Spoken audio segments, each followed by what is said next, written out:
তৎকালীন যুগে রাজরাজাদের মনোরঞ্জন করার জন্য অতীব রূপবতী রমণীরা নৃত্য করতেন, তাদের বাই বলা হতো।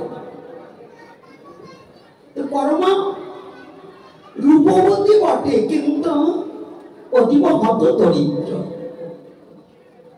আর বাই বলে নৃত্য গীত নিজের পেটটাকে, নিজের সংসারটাকে চালাবার নিমিত্তে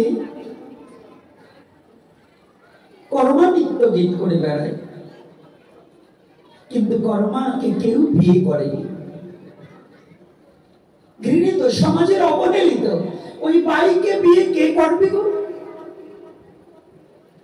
বলুন, এখন বর্তমান যুগে একটা যাত্রার মেয়েকে সহসা কোনো ছেলে বিয়ে করতে যাবে? যত সৎ চরিত্রের অধিকারী হোক, তথাপি তার দোষ কি? সে যাত্রা গিয়ে বেড়ায়।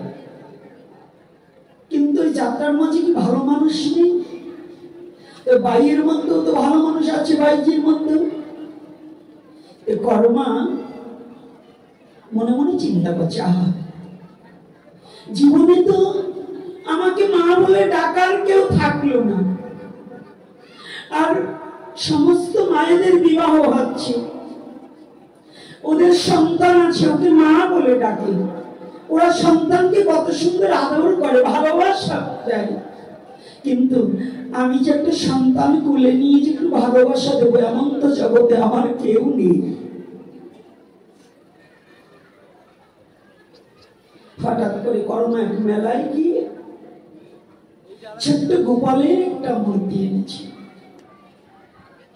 ও মায়েরা ভালো করে জানবে, ছোট্ট একটা গোপালের বিগ্রহ, ভগবান কৃষ্ণের বাললীলায় যে হামাগুড়ি দিয়েছিল, ওর একটা বিগ্রহ নিয়ে এসেছে।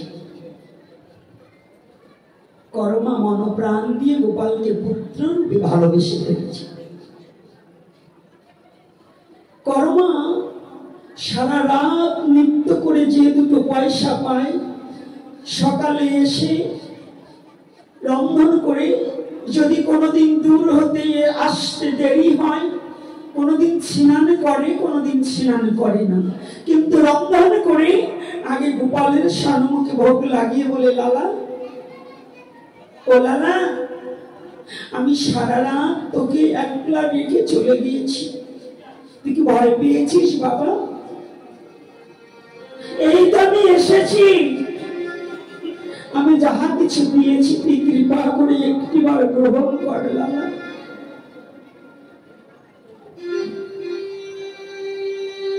ও লালা,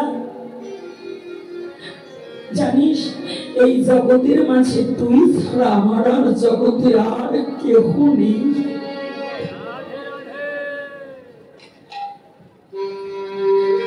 তুই অমন করে রাগ করে থাকিস না, তুই বল, তোর এই হতভাগা মায়ের, তুই লালা ছাড়া আর আমার কে আছে?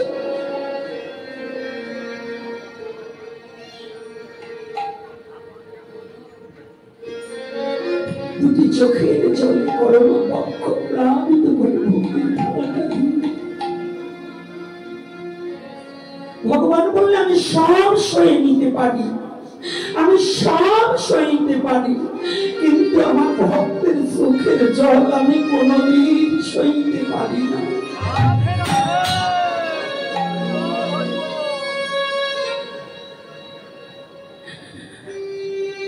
আমি কনককে ছাড়তে পারি, কিন্তু আমার ভক্তের সঙ্গ ছাড়তে পারি না।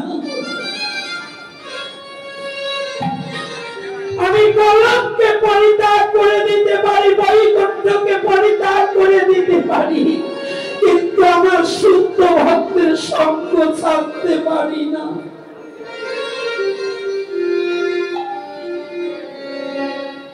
ভগবান সব সয়ে নিতে পারে, কিন্তু ভক্তের চোখের জল ভগবান কোনদিন সইতে পারে না। আজকে কর্মা আকুলতা বেকুলতা দিয়ে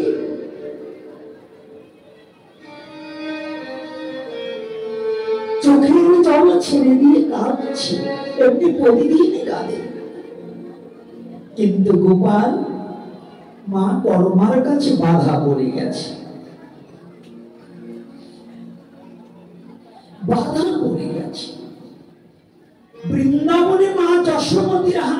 সেবা করেও করমার হাতে সেবা করে।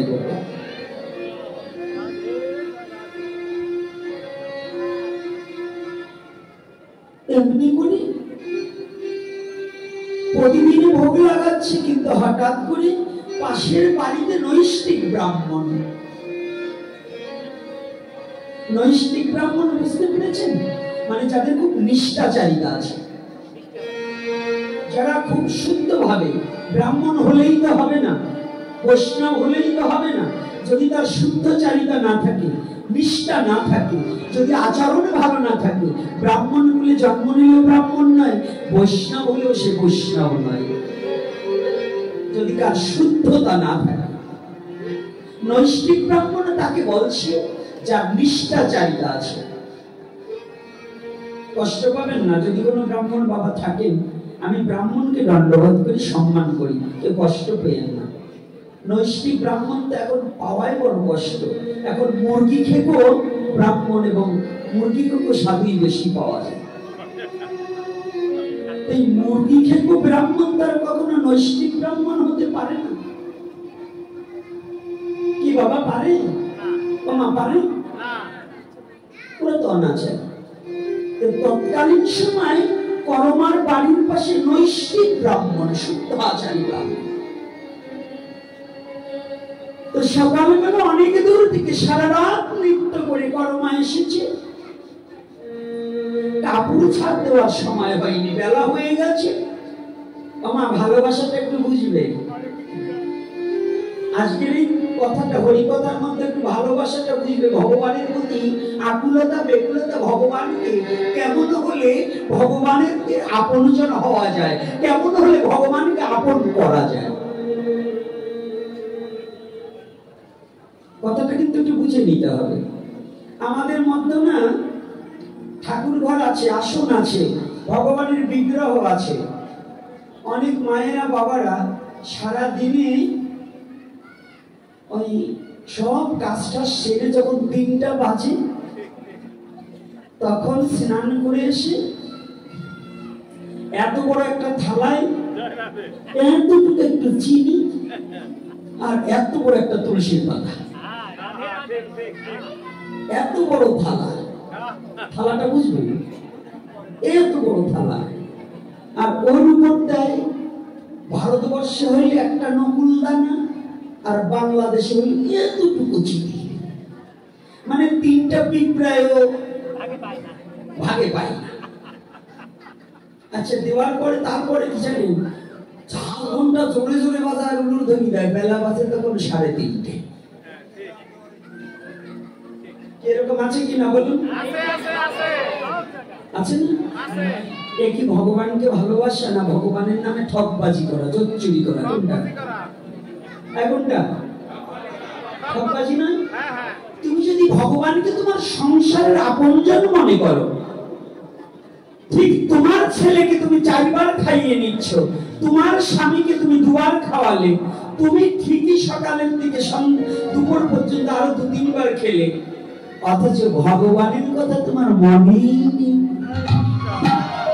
3:30টা না বাজলে আর ভগবানের ঘরে যাওয়া একটু ধূপ ধুনো দেওয়া হয় না। ওরে ভগবানের প্রতি কি ভক্তি রে, ওরে ভক্তি। এইবার যদি স্বামী অসুখে পড়ে, ছেলে অসুস্থ হইলে, এখন যে কাঁদে ভগবান, স্বামী তো মরিয়ে গেছে, এখন কয় ভগবানকে কত ডাকলাম, আমার ডাক শুনলো না। আরে অসুখ হয়েছে বিদায় ডাকছো, কিন্তু অসুস্থ হওয়ার আগে তো ভগবানকে ডাকো। ভগবান আজকে তোমার ডাক শুনবে কেন? তোমার প্রয়োজনে ভগবানকে ডাকছো, কিন্তু ভগবানের প্রয়োজনে তুমি কোনোদিন ভগবান ডাকছে, তুমি কোনোদিন ভগবানের ডাক শোনোনি।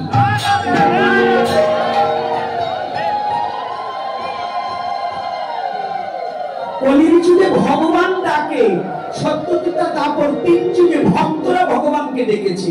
আর এই কলির যুগের সুসংবাদ, সুখবর, শুভযোগ, এই যুগে ভগবান জগৎ জীবকে ডাকছে।